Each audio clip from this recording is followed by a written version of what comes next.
Hi, I'm Grana, and I'm homeless. A carno had fought 2 trikes in the river, and it had visible wounds. I wanted to take it down.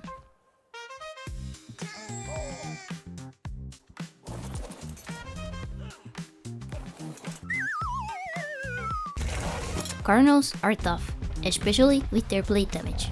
It could be a risk, but also an opportunity. I was too greedy to pass up. Killing a carno would give me a nice chunk of XP and a useful amount of hide. If I chose to engage, I'd have to stay and fight. The carno could outrun my round para any day.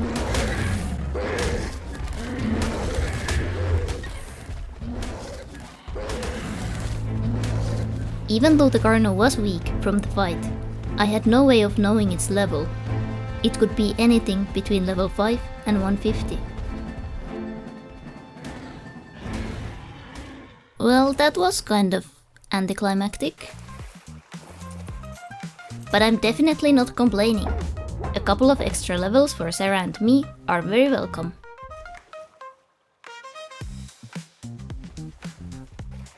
Running aimlessly around the island would end today. Today, I must find myself a new base spot. And to do that, I shall now aimlessly run around.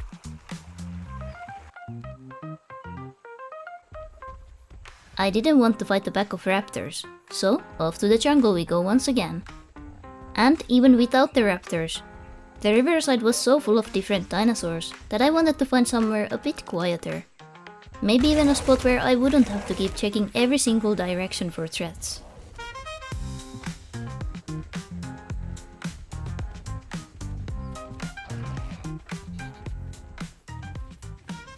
When there are enough compies around, they turn aggressive, so we found ourselves in a fight with those little critters.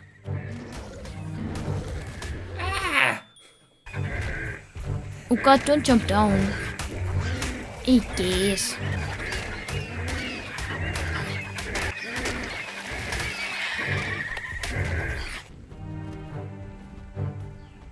It wasn't just compies anymore.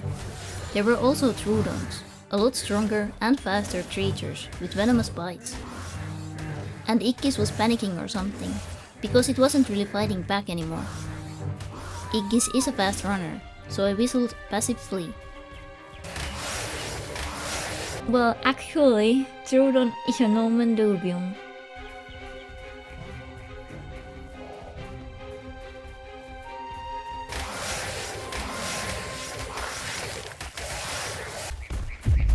Oh no, Ikkis! Oh come on, why didn't you run?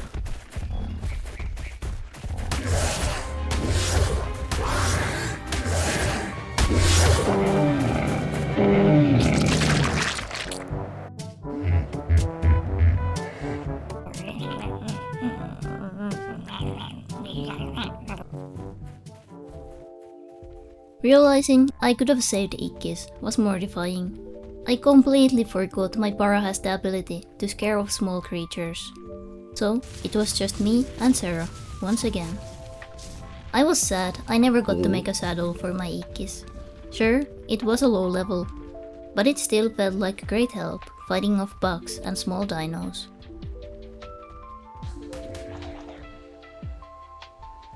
Because I'm a coward and boring, I decided not to go towards the huge T-Rex. Wait, what was that? Huh? What is that thing?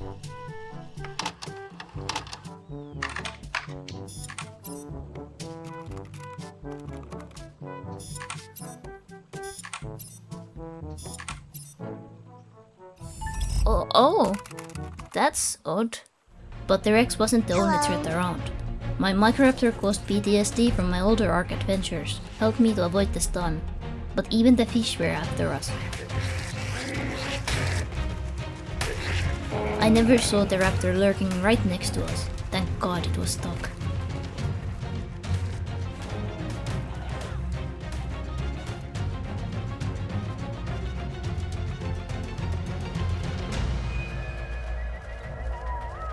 The Microraptor and the piranhas left me almost dead, but now, the real problem was the temperature. I was slowly dying to heat. I ran straight to the forest, hoping it would be a bit cooler in the shadows. If I was to die now, I would spawn back to the beach, somewhere far away from Sarah.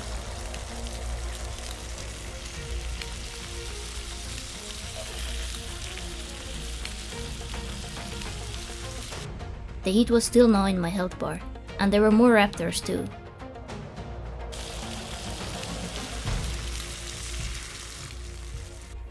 But thanks to the turtles, I had once again just narrowly avoided death.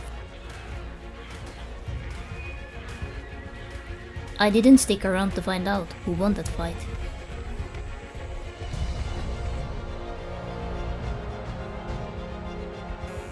I found another XP box near some ruins, but I didn't have the time to inspect what it even was. I needed to cool down. Also, I want to apologize for often having that bright green text stuck on my screen.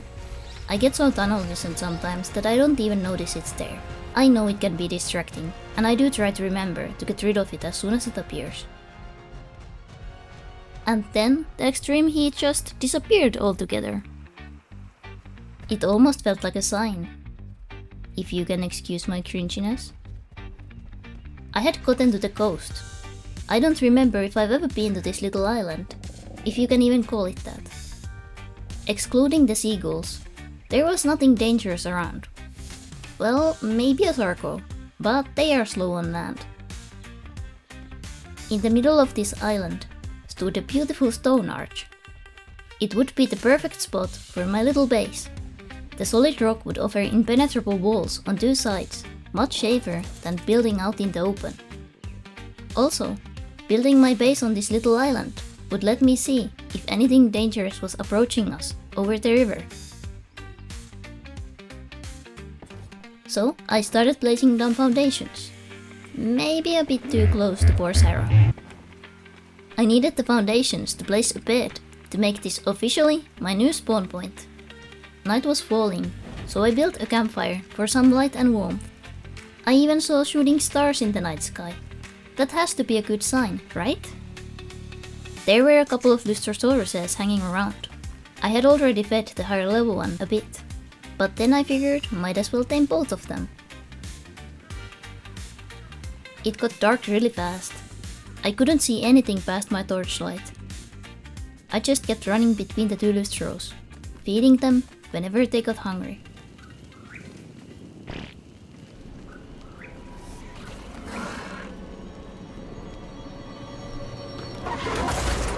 Oh my god. What? Oh my god. What is that? What? Oh my god. Oh, jeez.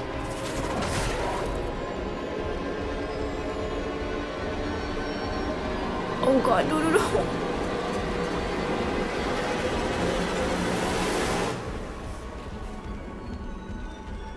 I had no idea what that was. I'd never seen this creature before. I was so confused. I don't have any modded creatures on this server. Could someone have messed with my mod folder? Not possible. But why would something like that be added to the island map? It's the most vanilla map out of them all.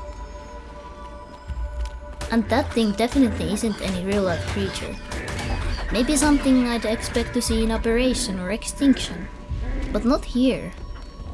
Makes me wonder what else has been added.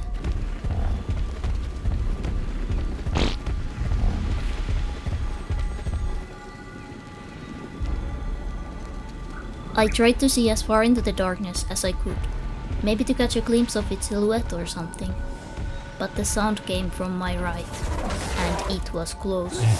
Thank God there was another parasaur.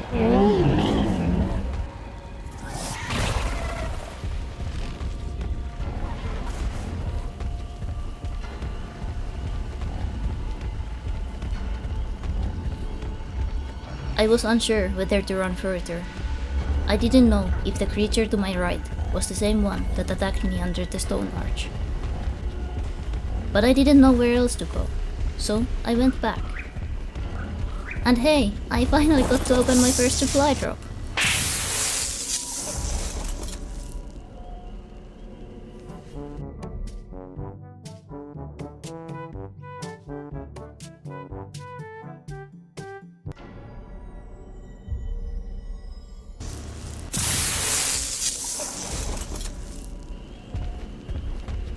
After equipping my new armor, I quickly removed a Dilo from my list of neighbors. Since I didn't see or hear anything aggressive, I returned under the stone arch. The creature had destroyed my campfire and wooden box, but it was nice enough to pack all the items inside bags.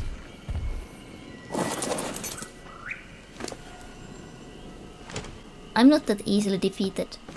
I just rebuilt everything broken.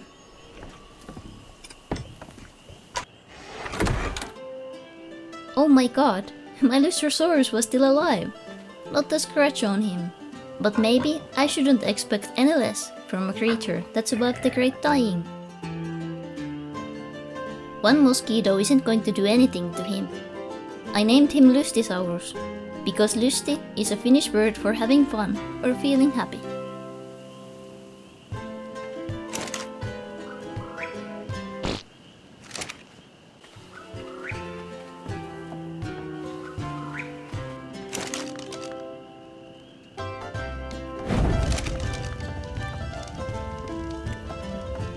Then I went to bed.